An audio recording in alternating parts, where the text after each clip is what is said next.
A lone girl on a tired horse rode toward a ranch feared by all.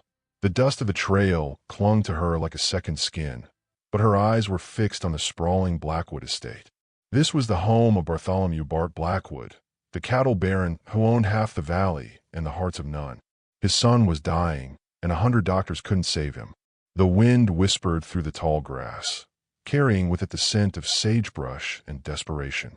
Abigail and Cooper, a poor ranch girl with nothing but a satchel of herbs and a lifetime of her grandmother's wisdom, urged her old mare forward. She had to try, for her family, for the boy, and for the sliver of hope that flickered in her heart. The Blackwood Ranch was a fortress. A long, winding road led to a grand house that seemed to stare down at the valley with an air of cold superiority. As Abigail approached, 2 ranch hands on horseback blocked her path. Their faces were hard, their eyes narrowed with suspicion. "State your business," one of them said, his voice as rough as the bark of an old oak. Abigail pulled her horse to a halt. "I'm here to see Mr. Blackwood, about his son." The men exchanged a look, a mixture of pity and amusement. "You a doctor?" "I'm a healer," she replied, her voice steady. The first man chuckled, a dry, humorless sound. "We've had 100 doctors come and go. What makes you think you're any different?" "I'm not a doctor," Abigail repeated, "but I can help him." The ranch hands were about to send her away when a voice boomed from the porch of the main house. "Let her through." Bartholomew Blackwood stood there, a mountain of a man with a face carved from granite. His eyes, the color of a stormy sky, were filled with a pain that no amount of money could ease. He had watched his son, Cody, fade away day by day, and he was a man grasping at straws. Abigail dismounted and walked toward him, her worn-out boots sinking into the fine gravel of the driveway. She met his gaze without flinching. "They say you've offered a reward," she said. Blackwood's lips curled into a sneer. "So you're another one. A vulture circling my boy, hoping to pick up my fortune." "I need the money," Abigail admitted, her voice clear and honest. "My family is about to lose everything. But that's not why I'm here. I'm here because I can't stand by and watch a child suffer." Her words seemed to pierce through his armor of cynicism. He studied her for a long moment, taking in her simple dress, her braided blonde hair, and the quiet determination in her eyes. He had seen the most renowned doctors in the country, with their fancy equipment and their expensive medicines, and they had all failed. This girl had nothing but a bag of weeds and a whole lot of nerve. "What's your name, girl?" "Abigail Cooper." "Well, Abigail Cooper, you've got 3 days. 3 days to do what 100 doctors couldn't. If you fail, I'll have you run out of this territory so fast you won't even have time to pack. And if I succeed—" "If you succeed," Blackwood said, his voice softening for the first time, "you'll have your reward." And the gratitude of a father who would give anything to see his son smile again. Abigail nodded. "Then let's not waste any more time." She followed him into the house, a place so grand and opulent that it felt like another world. The air inside was heavy with the smell of medicine and sorrow. In a large, dimly lit room, a small boy lay in a big bed. Cody Blackwood was pale and still, his breathing shallow. A man in a dark suit stood by the bedside, his face a mask of professional concern. This was Dr. Alistair Finch, the latest in the long line of physicians who had tried and failed to cure the boy. Dr. Finch looked up as Abigail entered, his eyes dismissing her with a single glance. "And who is this?" he asked, his voice dripping with condescension. "This is Abigail Cooper," Blackwood said. "She's a healer. She thinks she can help Cody." Dr. Finch let out a small, derisive laugh. "A healer? Mr. Blackwood, with all due respect, this is not the time for folk remedies and old wives' tales. The boy is gravely ill. He needs modern medicine, not a child with a bag of herbs. Modern medicine has failed him," Blackwood growled, his patience wearing thin. "I'm willing to try anything at this point." Abigail ignored the doctor's scorn. She walked over to the bed and looked down at the boy. Her heart ached for him. He was just a child, trapped in a world of pain and sickness. She gently placed her hand on his forehead. He was burning with fever. "Can you tell me what his symptoms are?" she asked, her voice soft. Dr. Finch rattled off a list of medical terms, his tone suggesting that a simple girl like her wouldn't understand. But Abigail listened carefully, her mind connecting the symptoms to the properties of the herbs she had brought with her. "I need some hot water," she said, turning to Blackwood. And a clean cloth. For the next 3 days, Abigail didn't leave Cody's side. She brewed teas from the herbs she had gathered in the hills behind her small ranch. She made poultices to draw out the fever. She talked to the boy, sang him quiet songs, and told him stories about the animals and the plants of the valley. Slowly, miraculously, a change began to happen. The fever broke. The color returned to Cody's cheeks. He opened his eyes and smiled at her. Blackwood watched in stunned silence. He had spent a fortune on doctors, and yet this poor ranch girl was succeeding where they had all failed. He felt a glimmer of hope for the first time in months. Dr. Finch, on the other hand, was not pleased. He saw his reputation, and the hefty sum he was charging Blackwood, slipping away. He began to watch Abigail's every move, his eyes filled with suspicion and jealousy. He was determined to find a way to discredit her. On the morning of the third day, Cody sat up in bed and asked for something to eat. It was a moment Blackwood had thought he would never see again. He was so overcome with emotion that he could barely speak. He turned to Abigail, his eyes filled with tears of gratitude. "You did it," he said, his voice choked with emotion. "You saved him." Abigail smiled. "He's a strong boy. He just needed a little help from nature." But the story was not over yet. As Abigail was packing her things, preparing to leave, she noticed something strange. A small, dark stain on the boy's water glass. She picked it up and sniffed it. A faint, bitter almond smell. Her blood ran cold. She knew that smell. It was the smell of poison. Cody hadn't been sick with a natural illness. He was being slowly, deliberately poisoned. Abigail's mind raced. Who would do such a thing? She looked at Dr. Finch, who was standing in the corner of the room, his face a mixture of anger and disbelief. He was the obvious suspect. He had the most to gain from the boy's death. But it seemed too simple, too easy. Then she thought about the housekeeper, Martha, a quiet, unassuming woman who had been with the Blackwood family for years. Abigail had noticed her watching them, her eyes filled with a strange, unreadable expression. And now she remembered something else. The day before, she had seen Martha picking something from the garden. A plant with beautiful, bell-shaped flowers. A plant called foxglove. Deadly poison. Abigail knew she had to be careful. Accusing someone of murder was a dangerous thing, especially in a house owned by a man as powerful as Bartholomew Blackwood. She needed proof. That evening, as Martha brought in Cody's dinner, Abigail watched her like a hawk. She saw the slight tremor in her hand as she placed the tray on the bedside table. She saw the quick, furtive glance she shot in Abigail's direction. And then she saw it. A tiny, white powder sprinkled on the boy's food. Abigail acted fast. She accidentally knocked the tray over, spilling the food on the floor. Martha let out a small cry of alarm, but Abigail could see the relief in her eyes. "I'm so sorry," Abigail said, her voice filled with fake remorse. "I'm so clumsy." Later that night, when the house was quiet, Abigail crept into the kitchen. She found the rest of the foxglove hidden in a small tin at the back of the pantry. She had her proof. The next morning, she confronted Blackwood. She told him everything she had discovered. He was shocked, then enraged. He couldn't believe that Martha, the woman who had helped raise his son, could be capable of such a monstrous act. But the evidence was undeniable. Blackwood summoned Martha to his study. At first, she denied everything. But when Abigail showed her the tin of foxglove, she broke down and confessed. She was the sister of a man who had been driven to suicide after Blackwood had ruthlessly ruined his business. She had been slowly poisoning Cody as an act of revenge. The truth was a bitter pill for Blackwood to swallow. He had built his empire on the ruins of other men's lives, and now his own son had almost paid the ultimate price. He had been so focused on his wealth and his power that he had forgotten about the human cost of his actions. Martha was handed over to the sheriff. Dr. Finch, his reputation in tatters, was sent packing, and Bartholomew Blackwood, a changed man, stood on the porch of his grand house and looked out at the valley with new eyes. He offered Abigail the reward, a sum of money that would have solved all her family's problems. But she refused. "I don't want your money, Mr. Blackwood," she said. "I want you to use your power to help the people of this valley, the small ranchers, the families who are struggling to survive. That will be my reward." Blackwood looked at the young woman before him, her face filled with a wisdom that belied her years.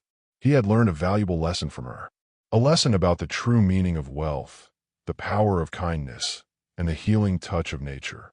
He nodded slowly. "I will," he said. "I promise." Abigail smiled. She had come to the Blackwood Ranch seeking a reward, but she had found something much more valuable. She had found justice, redemption, and the knowledge that even the smallest person can make a big difference in the world.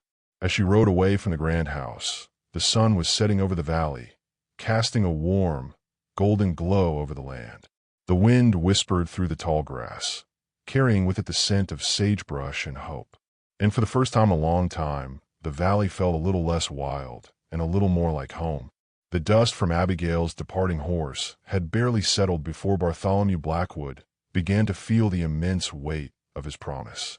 For decades, he had been a force of nature in the valley, a storm that bent others to his will. He acquired land, cattle, and power with a single-mindedness that left little room for conscience. Now, a slip of a girl with eyes as clear as a mountain spring had asked him to become a different kind of force altogether, a river that nourishes instead of a flood that destroys. His first steps were clumsy. He rode into the small, dusty town of Redemption, a place he usually only visited to foreclose on a loan or to intimidate a competitor. This time, he walked into the general store, a place he hadn't set foot in for 20 years, his very presence causing the half-dozen customers inside to fall silent.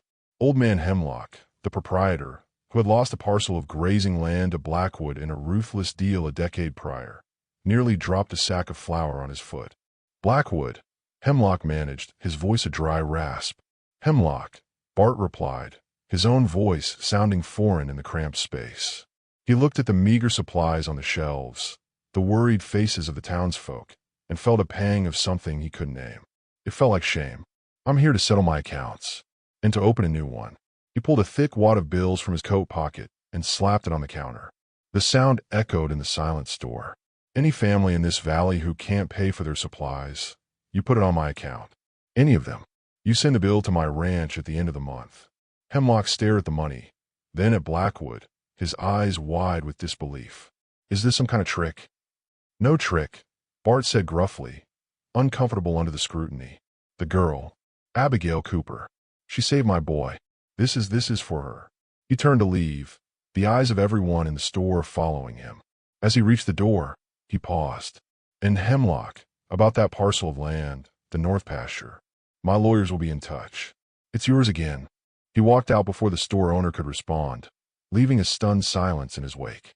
News of Bartholomew Blackwood's strange behavior spread through the valley like a wildfire. People were suspicious. They had known the man as a predator for too long to believe he could change his spots overnight. They whispered that it was a trick, a new, more devious way to gain control. Meanwhile, Abigail returned home to a scene of quiet desperation. Her family's small ranch was on the verge of collapse. The well was running dry, the cattle were thin, and the bank was threatening foreclosure. Her father, a proud man named Thomas Cooper, had aged 10 years in the last 6 months, the worry etching deep lines into his face. Her mother, Mary, tried to hold the family together with prayer and sheer force of will, but even her strength was beginning to fray. When Abigail rode in, her younger brother, a boy of 10 named Samuel, ran out to greet her. "Did you get it, Abby? Did you get the reward?"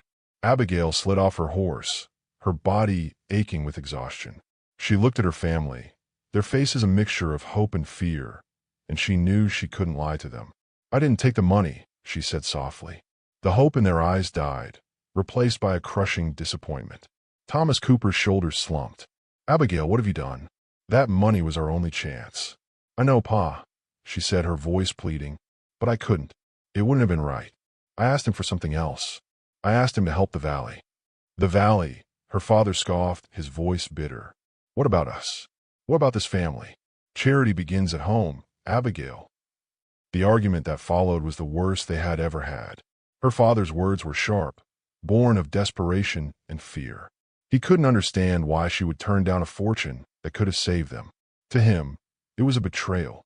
Abigail tried to explain, to make him see the bigger picture, but her words were lost in the storm of his anger. She went to bed that night with a heavy heart, the rift between her and her father a chasm of unspoken words and wounded pride. A few days later, a wagon bearing the Blackwood brand rumbled up the dusty track to the Cooper Ranch. It was laden with supplies: sacks of flour, sugar, and coffee, barrels of salted meat, and tools that the Coopers could only have dreamed of owning.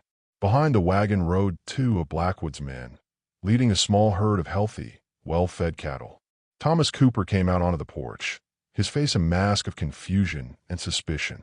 "We didn't order any supplies," he said, his hand resting on the handle of the old rifle he kept by the door. The lead ranch hand, a man named Jeb, tipped his hat.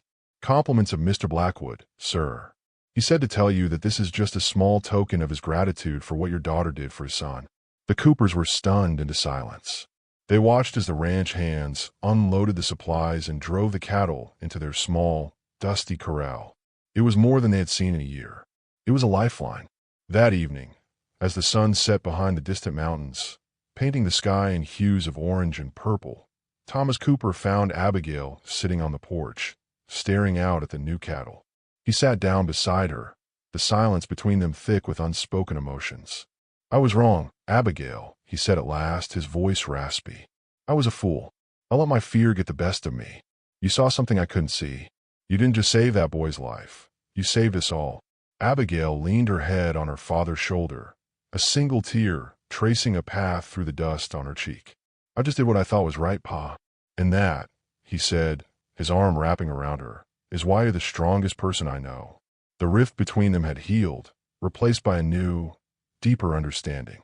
But their struggles were far from over. The valley was a harsh and unforgiving place, and Blackwood's sudden change of heart had sent ripples through the delicate balance of power. Another cattle baron, a ruthless man named Silas Croft, had long been Blackwood's rival. He saw Blackwood's newfound generosity as a sign of weakness, an opportunity to expand his own empire. Croft was a man of shadows and whispers. He didn't have Blackwood's overt power, but he had a network of spies and informants, and he was a master of manipulation. He began to sow seeds of dissent among the small ranchers. He told them that Blackwood's charity was a trap, a way to make them dependent on him before he pulled the rug out from under them. He reminded them of Blackwood's past sins, of the families he had ruined, the lives he had destroyed. And slowly, the old wounds began to fester. One day, a group of ranchers rode up to the Blackwood estate. They were led by a man named Jedediah, a fiery preacher whose family had been one of Blackwood's first victims. He stood on the manicured lawn of the grand house, his voice thundering with righteous indignation. "We don't want your charity, Blackwood," he bellowed, his words echoing across the valley. "We want justice. We want what you stole from us." Bartholomew Blackwood came out onto the porch. He looked at the angry faces before him, and for the first time in his life, he didn't feel anger in return. He felt regret. "You're right," he said, his voice quiet but firm. "I can't undo the past. I can't bring back the dead or mend the broken lives. But I could try to make amends." He then did something that no one in the valley had ever seen him do. He asked for their forgiveness. He spoke of his son, of the darkness that had almost consumed him, and of the young woman who had shown him a different path. He laid his soul bare, not as a cattle baron, but as a father, as a man. His words, spoken with a humility that was as shocking as it was sincere, disarmed them. The anger in their faces softened, replaced by a cautious curiosity. Jedediah, the preacher, looked at him for a long, hard moment, then nodded slowly.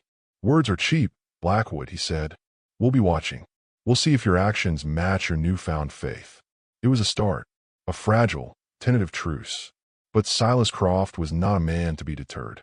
He saw the shift in the valley, the new sense of hope, and it infuriated him. He decided that if he couldn't turn the people against Blackwood, he would have to find another way to destroy him. And he knew just the person to help him do it. He sent a rider to the territorial prison, with a message for a woman who was rotting in a cell, her heart filled with a burning hatred for Bartholomew Blackwood, a woman named Martha. Meanwhile, life for Abigail took an unexpected turn. Her reputation as a healer had spread throughout the valley. People came to her with their sick children, their ailing livestock, their aches and pains. She never turned anyone away, her small ranch becoming a sanctuary for the sick and the suffering. She used the knowledge that had been passed down to her from her grandmother, the wisdom of the earth, to bring comfort and healing to her community. She and Cody Blackwood had formed a special bond. He would often ride over to her ranch, his initial shyness replaced by a boyish curiosity. He was fascinated by her knowledge of plants and animals. She taught him how to identify medicinal herbs, how to track animals, and how to read the signs of the weather in the clouds. He, in turn, told her stories about the books he had read, about the world beyond the valley that he longed to see. One afternoon, as they were walking by the creek that ran through her family's land, Cody stopped and looked at her, his young face serious. "Abigail," he said, "why did you help me? You didn't even know me." Abigail smiled and sat down on a smooth, sun-warmed rock. "Because it was the right thing to do, Cody. When you see someone hurting, you don't turn away. You reach out a hand. That's how we make the world a better place. One small act of kindness at a time." Cody thought about that for a moment. "My father, he's changing. He's different now." "People can change, Cody," she said softly. "Sometimes they just need a reason." Their friendship was a source of great joy for both of them, a bridge between two worlds that had once been separated by a chasm of wealth and power. But their idyllic world was about to be shattered. A few weeks later, a plague swept through the valley. It started with the cattle, a mysterious illness that caused them to weaken and die within days. Panic spread like a disease itself. For the ranchers, their cattle were their lifeblood. To lose them was to lose everything. The local veterinarian was stumped. He had never seen anything like it. The ranchers turned to Blackwood, his new role as the valley's protector being put to the test. He sent for the best experts in the territory, but they too were at a loss. Desperate, Blackwood turned to the one person who had succeeded where all the experts had failed. He rode to Abigail's ranch, his face etched with worry. "Abigail," he said, his voice heavy with the weight of the valley's fear, "I need your help. The cattle are dying. No one knows what to do." Abigail looked at the man before her. He was no longer the arrogant cattle baron she had first met. He was a leader, carrying the burden of his people. "I'll do what I can," she said. She spent the next few days riding from ranch to ranch, examining the sick animals, talking to the ranchers, gathering information. She noticed that the cattle on the higher pastures seemed to be unaffected. It was only the ones that grazed near the river that were falling ill. Her mind went to the water. She followed the river upstream, her eyes scanning the banks for anything out of the ordinary. And then she found it, a strange, greenish-white powder clinging to the rocks and vegetation near the water's edge. She recognized it instantly. It was a type of mineral poison, rare but deadly. It was tasteless and odorless, and it was slowly but surely poisoning the valley's water supply. But where was it coming from? It wasn't a natural deposit. Someone was putting it there, deliberately. Her blood ran cold. This wasn't a plague. It was a calculated act of sabotage, an act of war. And she had a pretty good idea who was behind it. Silas Croft. But proving it would be another matter entirely. He was a cunning and ruthless man, and he would have covered his tracks well. She knew that if she went to Blackwood with her suspicions without proof, it would start a war between the two cattle barons that would tear the valley apart. She needed to find the source of the poison. She followed the faint traces of the powder upstream, her journey taking her into the treacherous, rocky canyons that bordered Croft's land. It was a dangerous place, a place where a person could disappear without a trace. As she was making her way through a narrow pass, she heard the sound of horses. She quickly hid behind a cluster of boulders, her heart pounding in her chest. Two of Croft's men rode by, their voices carrying on the still air. "Can't keep this up for much longer," one of them said. "The old man is getting impatient. He wants Blackwood ruined by the end of the month." "Don't worry," the other one replied with a cruel laugh. "By the time we're done, Blackwood won't have a single head of cattle left, and the valley will be ours for the taking." They rode on, their words confirming her worst fears. She now had the proof she needed, but she was trapped. If she tried to go back the way she came, they would surely see her. She had to find another way out of the canyon. She climbed higher, the rocks sharp and unforgiving. The sun beat down on her, and her water was running low. Just as she was about to give up hope, she saw it. A small, hidden cave, tucked away behind a curtain of overgrown vines. It was her only chance. She slipped inside, the cool darkness a welcome relief from the scorching sun. As her eyes adjusted to the gloom, she saw that the cave was not empty. In the corner, huddled in the shadows, was a figure. A woman. Her face was gaunt, her eyes wild with fear. It was Martha. Abigail's breath caught in her throat. The flickering torchlight cast long, dancing shadows on the cave walls, making Martha's face seem like a skull. This was the woman who had methodically, coldly, tried to murder a child. A woman driven by a grief so profound it had twisted into a monstrous thing. "Martha," Abigail whispered, her voice barely audible. The woman flinched at the sound of her name. Her wild eyes focused on Abigail, and a flicker of recognition, followed by pure, unadulterated hatred, flashed across her features. "You," Martha rasped, her voice rough from disuse. "The girl who ruined everything." She scrambled to her feet, a feral energy in her movements. Abigail stood her ground, her hand instinctively going to the small knife she kept on her belt for cutting herbs.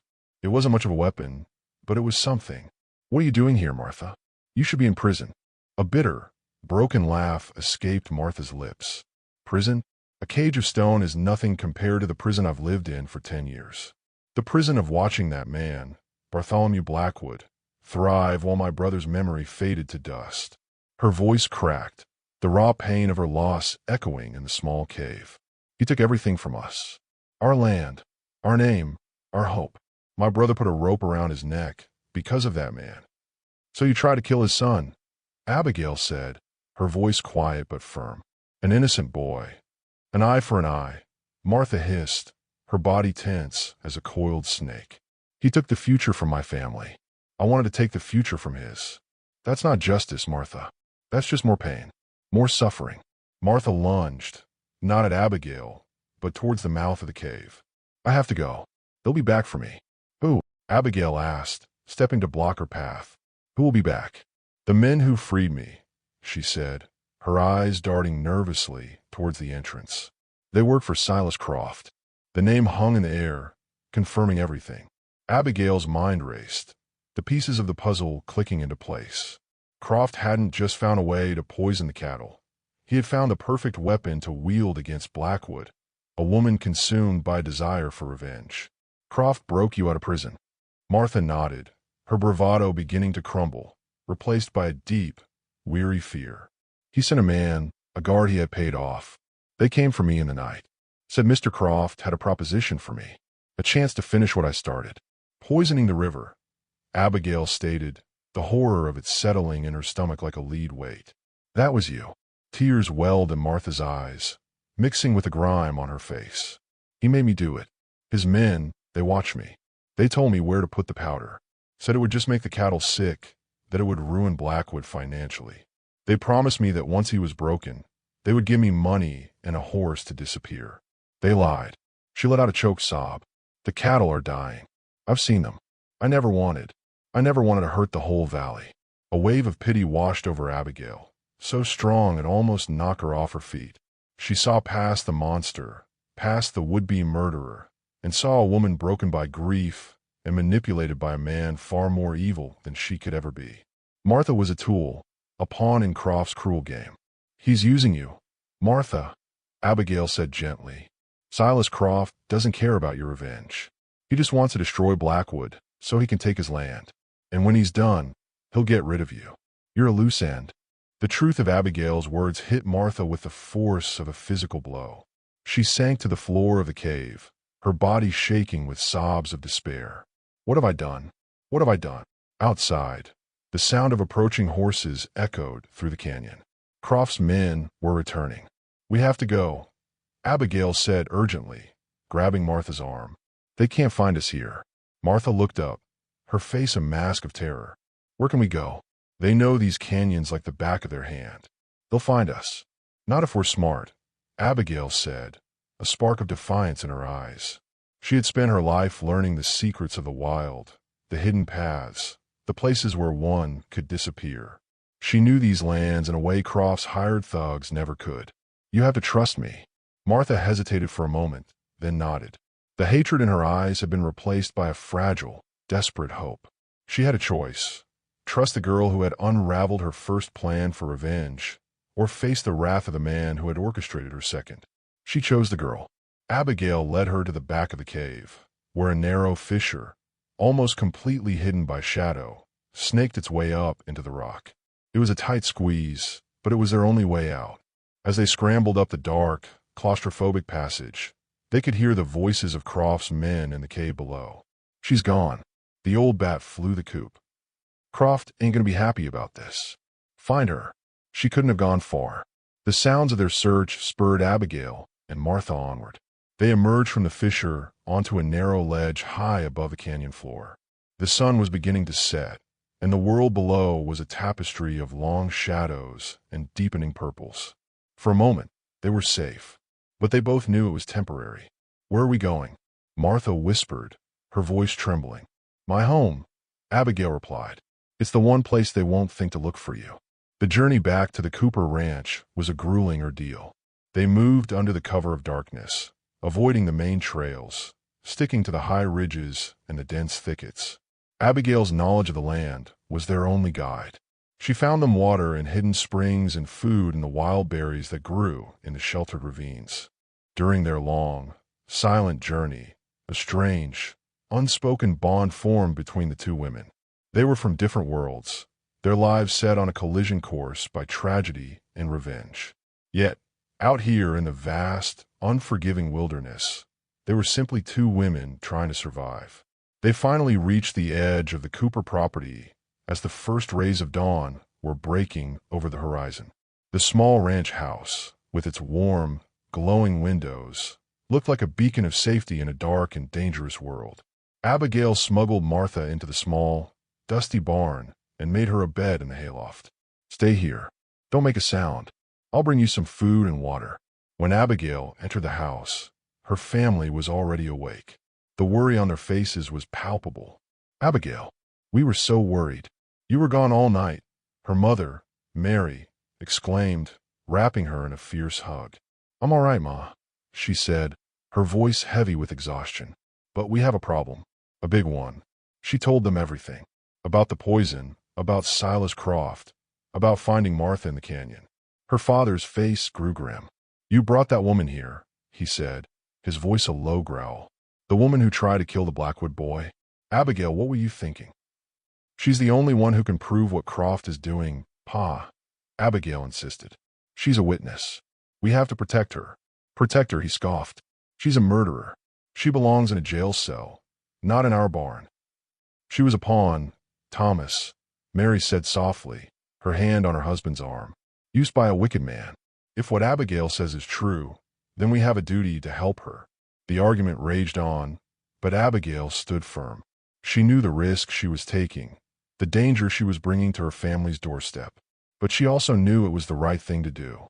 To hand Martha over to the law would be to hand her a death sentence, and it would allow Silas Croft to get away with his crimes.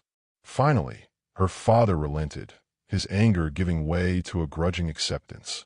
"Fine," he said. "She can stay. For now. But the moment she puts this family in danger, she's gone. Do you understand?" Abigail nodded. "Understand." For the next few days, the Cooper Ranch became a secret hiding place. Abigail tended to Martha, bringing her food and medicine for her injuries. The woman was broken, both in body and in spirit. The fire of her hatred had been extinguished, leaving behind only the cold, gray ash of regret. "Why are you doing this?" Martha asked one afternoon, as Abigail was changing the bandage on her arm. "After what I did, why are you helping me?" "Because everyone deserves a second chance, Martha," Abigail said simply. "And because I don't believe that you are the monster you try to be." Martha's eyes filled with tears. It was the first act of kindness she had been shown in a decade, and it undid her completely. Meanwhile, the situation in the valley was growing more desperate. More cattle were dying every day.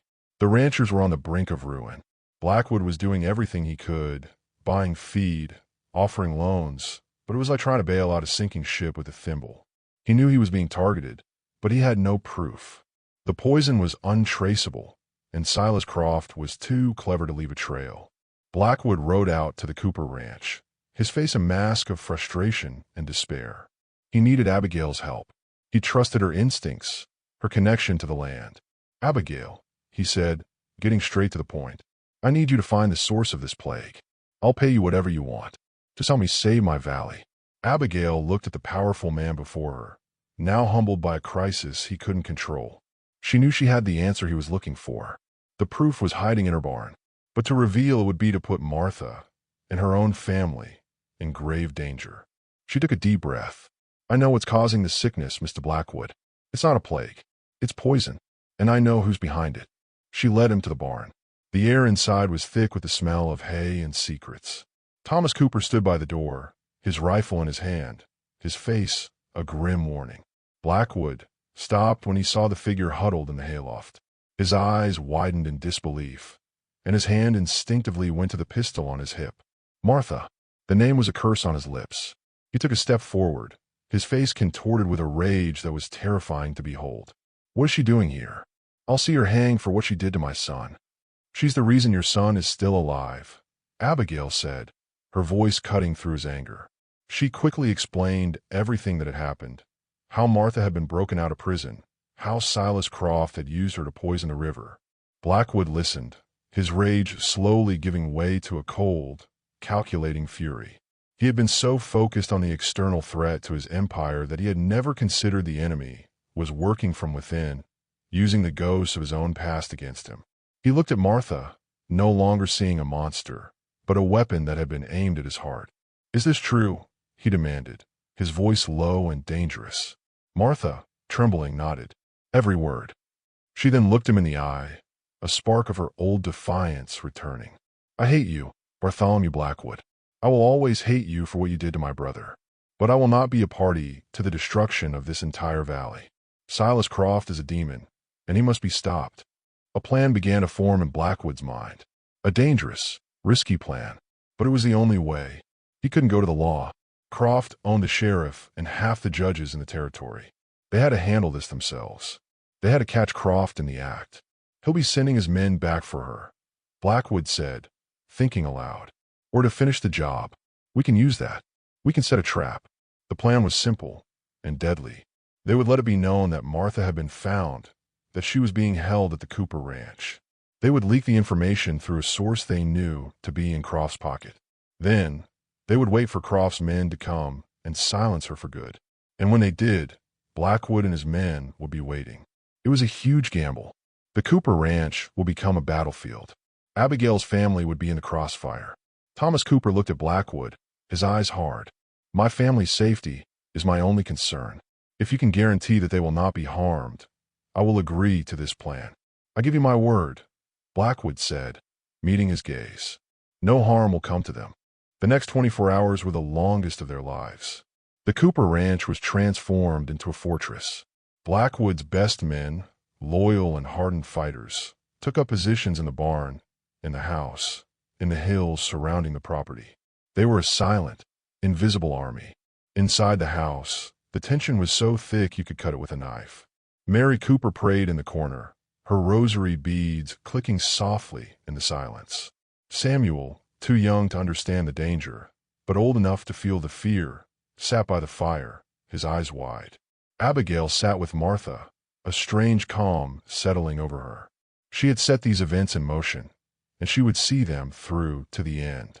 She felt a sense of responsibility, not just for Martha, but for the entire valley. As dusk fell, casting long, ominous shadows across the land, they came. A dozen riders, their faces obscured by bandanas, their rifles held at the ready. They were led by the same 2 men Abigail had seen in the canyon. They surrounded the small ranch house, their movements swift and silent.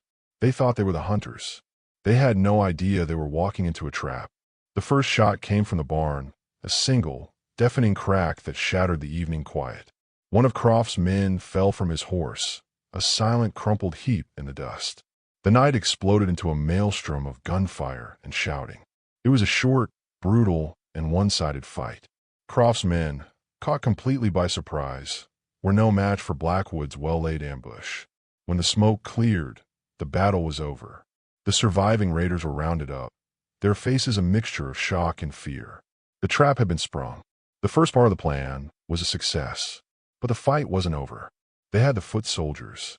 Now, they needed to capture the king.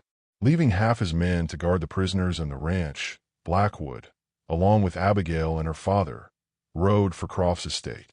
Martha, her testimony now more crucial than ever, came with them, guarded by two of Blackwood's most trusted men. It was time to end this, once and for all. The ride to Silas Croft's ranch was a silent, grim procession under a canopy of stars. The moon was a sliver of silver, casting just enough light to make the shadows seem deep and menacing. Blackwood rode at the head, his face a mask of cold fury, a man reverting to the predator he had been for so long. But this time, his hunt was for justice, not for gain. Abigail and her father rode beside him, a silent promise of support, their presence a stark reminder of what was at stake. Behind them, Martha was a ghost in the moonlight, a woman caught between two worlds, her past and her future hanging in the balance. Croft's ranch was a dark stain on the landscape, a place built not with pride, but with greed. It lacked the grandeur of Blackwood's estate, but it had a low, sprawling menace to it, like a spider at the center of a web. As they approached, there was no sign of alarm, no indication that Croft knew his plan had unraveled. He was arrogant, secure in his power. It was a weakness they would exploit. They left the horses in a grove of cottonwood trees and approached the house on foot. Blackwood's men, moving with the practiced silence of ghosts, surrounded the property, cutting off all avenues of escape. The plan was not to lay siege, but to confront the man himself, to force a confession, to bring his empire of shadows crashing down around him. Blackwood, Abigail, and Thomas Cooper walked straight up to the front door. Blackwood didn't knock. He kicked the door in with a splintering crack that echoed the breaking of the valley's fragile peace. Silas Croft was in his study, a glass of whiskey in his hand, a look of smug satisfaction on his face. He was a small, rat-like man, with beady eyes that darted around the room, always calculating, always searching for an advantage. He looked up at the intruders, his surprise quickly replaced by a sneer. "Blackwood," he said, his voice a silky, confident purr. "To what do I owe this unannounced visit? If you've come to beg me to buy what's left of your pathetic herd, I'm afraid you're too late. I plan on taking it for free." "It's over, Croft," Blackwood said, his voice a low growl. "Your men are captured. The poison has been found." Croft's smirk faltered for a fraction of a second, a tiny crack in his facade of control. "My men? I don't know what you're talking about. And poison? You must be getting desperate, Bartholomew, blaming your own incompetence on me." "There's a witness," Blackwood said, and on cue, his men escorted Martha into the room. If Croft was a rat, then the sight of Martha was the snake that had just cornered him. All the color drained from his face. His carefully constructed world of lies and manipulation was collapsing in on him. "This is preposterous," he stammered, his voice losing its silky quality, becoming shrill and panicked. "You're taking the word of a deranged, escaped convict, a murderess? She's insane." "I may be a monster, Mr. Croft," Martha said, her voice surprisingly steady, "but I am not a liar. I will testify in front of any judge, any jury. I will tell them how you paid a guard to break me out of prison, how you forced me to poison the river, how you promised to help me get my revenge, when all along you were just using me to get what you've always wanted, Blackwood's land." Croft lunged for the pistol he kept in his desk drawer, but Thomas Cooper was faster. He leveled his old rifle, the one he had held in his hand when he'd faced down Blackwood's men, and the click of the hammer being pulled back was the loudest sound in the room. "I wouldn't do that if I were you," Thomas said, his voice calm and steady. Croft froze, his hand hovering over the desk. He was trapped. The hunter had become the prey. His eyes darted around the room, searching for an escape, for a way to twist the situation to his advantage. He looked at Abigail, seeing her for the first time. A simple ranch girl. A weakness. "And who is this?" he sneered, trying to regain some semblance of control. "Another one of your pawns, Blackwood? What did you promise her?" "A piece of your dying empire."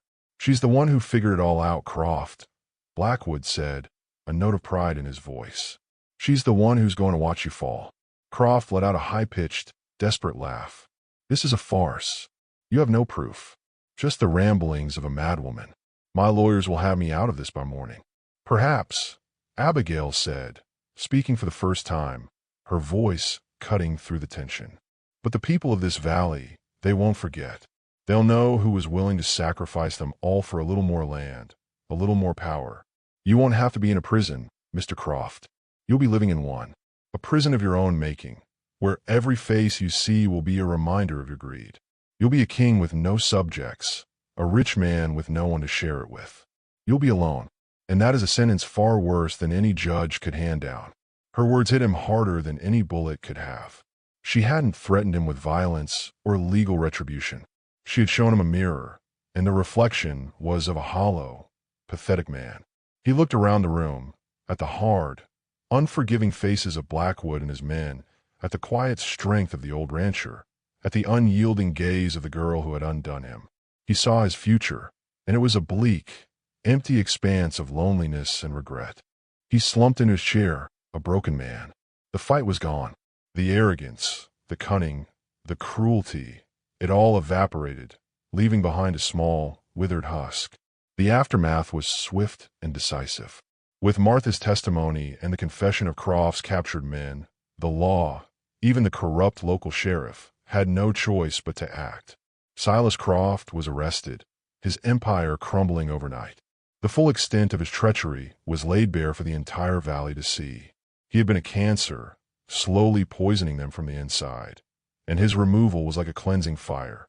Martha, for her role in the affair, was shown a surprising amount of mercy. Abigail spoke on her behalf, as did Bartholomew Blackwood.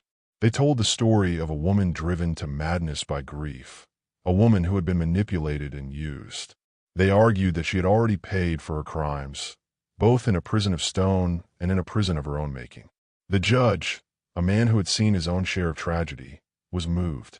Martha was given a commuted sentence, a period of supervised penance to be served not in a jail, but in a convent on the far side of the territory, a place where she could find peace and, perhaps, some measure of redemption. Before she left, she asked to see Abigail one last time. They met on the porch of the Cooper Ranch, the place where it had all begun and ended. "I don't know how to thank you," Martha said, her voice soft. "You show me kindness when I deserved only hatred." "You deserved a second chance, Martha," Abigail replied. "What you do with it is up to you." Martha nodded, a single tear tracing a path down her weathered cheek. "I will not waste it." She then reached into her pocket and pulled out a small, leather-bound book. "This belonged to my grandmother. It's a book of remedies, herbs and such. She was a healer, like you. I think she would have wanted you to have it." She pressed the book into Abigail's hands. It was a priceless gift, a legacy of knowledge passed from one woman to another. It was a symbol of hope, of the healing that could come even from the deepest wounds. The valley, too, began to heal. With Croft gone, the constant pressure, the fear and suspicion that had poisoned their community for so long, began to dissipate. Bartholomew Blackwood, true to his word, used his wealth and power to help rebuild what he had once helped to destroy. He created a cooperative, allowing the small ranchers to pool their resources, to buy supplies in bulk, to get fair prices for their cattle. He invested in a new irrigation system, bringing water to the parched lands. He became the leader the valley needed, not through fear, but through respect. The Cooper family found their lives transformed. They were no longer on the brink of ruin. With the new cattle from Blackwood and the support of the co-op, their ranch began to prosper. But the greatest change was not in their fortunes, but in their spirit. The shadow of desperation had been lifted, replaced by a sense of hope and security. One evening, as the sun was setting, casting a golden glow over the now peaceful valley, Bartholomew Blackwood and his son, Cody, rode up to the Cooper Ranch. They didn't come as cattle barons visiting their subjects. They came as friends. They sat on the porch, the four of them, Bart, Cody, Thomas, and Abigail, and they talked, not about cattle or land, but about the future, about the new schoolhouse they were planning to build, about the upcoming Harvest Festival. As the stars began to appear in the twilight sky, Bart turned to Abigail. "I never properly thanked you," he said, his voice filled with a genuine, heartfelt gratitude. "You saved my son. You saved this valley. And in a way, you saved me." Abigail smiled, a gentle, unassuming smile that held a wisdom far beyond her years. "You saved yourself, Mr. Blackwood. I just held up a mirror." He looked out at the land, his land, but he saw it differently now. It wasn't just a collection of assets, a measure of his wealth. It was a community. It was a home. And it was a legacy he could be proud to leave to his son.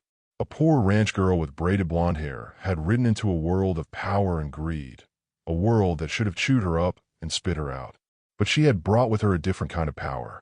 The power of compassion, of integrity, of the simple, unshakable belief that a single person, doing the right thing, could change the world. She hadn't just cured a sick boy. She had healed a sick land. And in the quiet of that perfect evening, under the vast, star-dusted canopy of the western sky, everyone knew that the Wild West was just a little less wild and a lot more like home. The seasons turned, and the valley bloomed under a newfound peace. The scars of the past, both on the land and in the hearts of its people, began to fade, replaced by the resilient green of new growth. The cooperative, once a radical idea born of desperation, became the bedrock of the community's prosperity. Ranchers who had once seen each other as rivals now worked together, sharing knowledge, labor, and the fruits of their hard work. The town of Redemption, once a place of quiet desperation, was now bustling with a quiet confidence. Bartholomew Blackwood's transformation was no fleeting change. The man who had once inspired fear now commanded a different, more potent kind of power: respect. He never lost the sharp edge that had made him a formidable businessman, but it was now tempered with a wisdom and a compassion that no one, least of all himself, could have predicted. He was often seen in town, not as a looming figure of authority, but as a neighbor, talking with ranchers at the general store, listening to their concerns, and offering advice that was both shrewd and fair. The grand house on the hill, once a symbol of dominance, became a place of counsel, its doors open to anyone in need. His relationship with his son, Cody, blossomed. The shadow of sickness and fear that had haunted their lives was gone, replaced by a genuine bond of love and mutual admiration. Cody grew into a bright, thoughtful young man, with his father's intelligence but his own quiet strength. He spent as much time at the Cooper Ranch as he did at his own, learning from Abigail the quiet language of the land and from Thomas the steady, unyielding principles of a good man. He saw in the Coopers a kind of wealth his father's money could never buy, a richness of spirit, a deep connection to family and to the earth. Abigail Cooper remained the heart of the valley. She never sought power or recognition, yet she was the one everyone turned to in times of trouble. Her small satchel of herbs and her grandmother's wisdom were more trusted than any doctor's bag in the territory. She delivered babies, mended broken bones, and soothed fevers. But more than that, she healed the unseen wounds of the soul with her unwavering kindness and her simple, profound belief in the goodness of people. The leather-bound book Martha had given her became her most treasured possession. In its faded pages, she found not just remedies for the body, but a connection to a lineage of women who had served their communities in the same way, a quiet, unbroken chain of healers stretching back through generations. She added her own notes to its margins, her own discoveries, her own wisdom, preserving the legacy for whoever would come after her. She and Cody's friendship deepened into a quiet, unspoken love, a bond forged in crisis and nurtured in peace. It was a love that was as natural and as steady as the turning of the seasons, a love that promised a future for the valley, a merging of the two families who had come to define its new era. One crisp autumn afternoon, a year after Silas Croft's downfall, the entire valley gathered for the Harvest Festival.